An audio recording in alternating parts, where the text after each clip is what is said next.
Hey, bonjour tout le monde, bienvenue pour ce nouvel épisode de Tribulation Nocturne. Ici, vous aurez un aperçu du voyage d'un insomniaque dans les méandres du web. Ok, on se met en mode archéologie pour cet article qui date de 2012. Un supermarché a vendu des bananes prépelées, emballées dans du plastique. Ouah, le niveau des mecs! Ça s'est passé en Autriche et vu l'indignation des consommateurs, ils ont promis qu'ils ne commettraient plus jamais une telle erreur. Pourtant, il n'est pas rare, encore aujourd'hui, de voir des fruits et des légumes emballés dans du plastique. Et en particulier, sur le bio. Ce qui semble être une hérésie, non? Eh bah, je suis allé creuser. Lors de mes tribulations, je suis tombé sur plusieurs arguments. Le préféré des grandes enseignes, c'est... on est obligé. C'est la loi. Car oui, pour garantir qu'un produit est bien bio, il faut être sûr qu'il soit jamais rentré en contact avec d'autres non bio. Donc la manière la plus simple de garantir ça, c'est de tout entourer de plastique. Mais quand on lit la réglementation, on se rend compte que si un supermarché veut faire du vrac bio, il doit juste être contrôlé régulièrement par un organisme indépendant. Alors oui, ça a un coût, et ça demande de l'organisation, mais c'est loin d'être impossible. La raison qui a sûrement plus de poids pour les supermarchés, c'est que si tu mets du vrac bio, qu'est-ce qui empêche le client lors de la pesée de dire que c'est pas du bio ? Et donc moins cher. Mais encore une fois, la situation évolue, et on voit de plus en plus de bio non emballé, ou simplement dans du carton. Mais justement, le carton, est-ce que c'est vraiment si écolo ? Le magazine Terra Eco nous rapporte qu'une étude a été faite pour ProNatura, un grossiste de fruits et légumes bio. Ce que révèle cette étude, c'est qu'une grosse partie de leur empreinte carbone vient en fait des cartons d'emballage qu'ils utilisent pour le transport. Même s'ils sont issus de forêts responsables et recyclés après, ça reste un coût énergétique non négligeable. Donc pour eux, la solution la plus écologique serait d'utiliser des caisses en plastique réutilisables. Ouais, moi aussi ça m'a fait bugger en entendant ça, mais quand on y réfléchit, ça se tient. Surtout qu'aujourd'hui, le plastique ne vient plus forcément du pétrole, on voit de plus en plus apparaître des alternatives. Et le champion aujourd'hui, c'est le PLA. Il est produit à partir de l'amidon de maïs, il est conforme à l'alimentation et il est biodégradable. Et vous l'avez sûrement déjà vu parce qu'il est énormément utilisé en impression 3D. Et vous vous doutez bien que si on avait trouvé la solution parfaite pour se passer du pétrole pour le plastique, ça ferait longtemps qu'on en aurait entendu parler. Le souci principal du PLA, c'est qu'il vient des cultures alimentaires. Et vu qu'on n'a pas prévu de manger moins, la seule solution pour produire assez, ce serait de continuer la déforestation. Même bilan qu'avec les biocarburants, les mecs. Et pour ceux qui se disent, bah ça va le plastique, on le recycle, non ? Alors oui, de plus en plus, même si on est très loin du 100%. Mais le recyclage du plastique permet au mieux de lui donner une seconde vie. C'est tout. Là où le verre par exemple, c'est recyclable à l'infini. Et c'est réservé à certains types de plastique.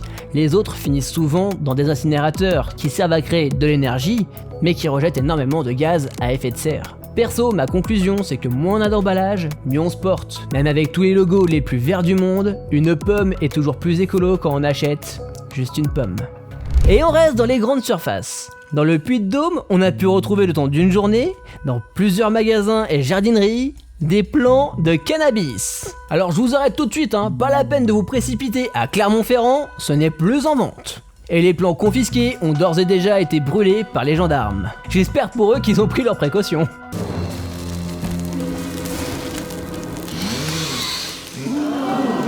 Alors pendant que je cherchais cet extrait des Simpsons, je suis tombé sur cet article. Indonésie, la police brûle 3 tonnes de cannabis et drogue toute la ville. Comme d'habitude, les Simpsons ont tapé juste. Le détail qui me tue dans cet article, c'est... un journaliste britannique a affirmé qu'il avait dû s'asseoir pour prendre une tasse de thé. On va faire un petit point sur la copie privée. Vous avez peut-être entendu dire que les smartphones reconditionnés vont bientôt être soumis à une nouvelle taxe. 8,40€ supplémentaires pour les mobiles de 64 Go et plus. Alors déjà, ça vient d'où la copie privée ? À l'origine, c'était une taxe mise sur tous les supports réenregistrables, les cassettes, les CD, etc. Sous prétexte qu'on pouvait y copier des œuvres d'artistes qui ne toucheraient pas de droit d'auteur sur ces copies. Et ils ont donc mis en place cette taxe pour compenser. Ensuite, elle a été adaptée au numérique avec les disques durs, les clés USB, les téléphones portables, etc.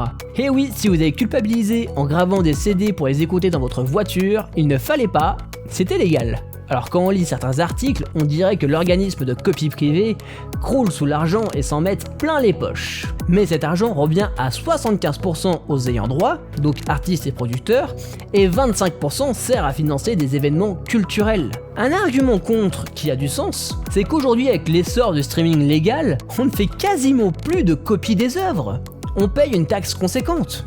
Plus de 10 € pour la plupart des smartphones, 6 € minimum par disque dur, alors qu'en grande majorité, ils ne servent plus du tout à ça. Mais encore une fois, contre-argument, les revenus du streaming sont bien moins élevés que les revenus des albums physiques. L'industrie musicale a complètement revu son économie. Donc même si cette taxe ne colle plus vraiment avec son objectif d'origine, c'est-à-dire taxer la copie, elle permet toujours de taxer majoritairement les consommateurs de musique pour payer les artistes. Là où pour moi ça cloche, c'est que cette nouvelle taxe sur les produits reconditionnés arrive dans le cadre d'une loi sur l'écologie. Ça colle pas. En faisant ça, il n'encourage pas du tout la consommation de produits qu'on pourrait dire recyclés. Pour ceux qui ne sont pas au courant, l'E3, la convention de jeux vidéo, vient de se finir. On a eu le droit à de très belles annonces pour le jeu Battlefield 2042. Les trailers sont super beaux et surtout très fun. Ça fait du bien de voir des jeux de guerre qui ne se prennent pas trop au sérieux. Dans le premier trailer, où on pouvait entendre Kickstart My Heart de Motley Crue, les développeurs ont laissé une petite surprise pour les fans.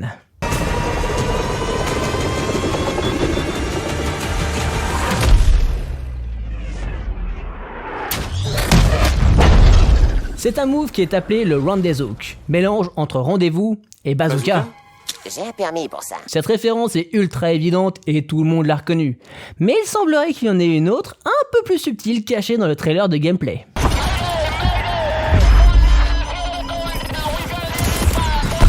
Ça ne vous rappelle rien?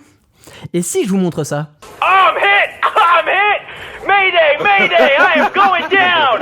Engine 1 failure! Engine 2 failure! I am seeing flames! Alors pour le coup, la référence est un peu plus subtile, et c'est peut-être une simple coïncidence, mais le streamer en question, Stone Mountain 64, est d'accord avec moi. Si vous avez des amis qui ont investi dans le Bitcoin, vous avez sûrement vu perler sur leur front des petites gouttes de transpiration ces derniers jours. La raison? Elon Musk, qui a décidé d'arrêter le Bitcoin dans toutes ses opérations, sous prétexte que c'était un peu trop énergivore. Mais il y a quelques semaines, le gouvernement du Salvador a annoncé que le Bitcoin allait devenir une monnaie officielle dans leur pays. Et en complément de cette nouvelle, ils ont annoncé qu'ils allaient miner du Bitcoin en utilisant l'énergie des volcans.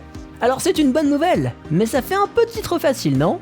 En fait, ils vont juste utiliser la géothermie, qui est une technologie qui n'est pas du tout nouvelle. L'investissement dans la géothermie reste une très bonne chose, surtout dans des pays avec une activité volcanique importante. Pour résumer rapidement, le concept de la géothermie est d'envoyer de l'eau très profondément sous la surface de la Terre, là où la température est très élevée, pour la porter à ébullition et récupérer de la vapeur en sortie, et ainsi l'utiliser dans des turbines pour générer de l'électricité. En soi, c'est une très bonne chose, vu que c'est une énergie bon marché qui a très peu d'impact sur l'écologie.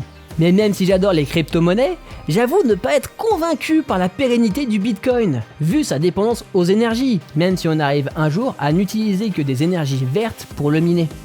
Petit exercice de pensée. Je vois passer beaucoup d'intelligence artificielle capables de créer des images, de recréer des sons, des voix, d'illustrer des choses, bref, des IA qui pourraient faire le métier de monteur.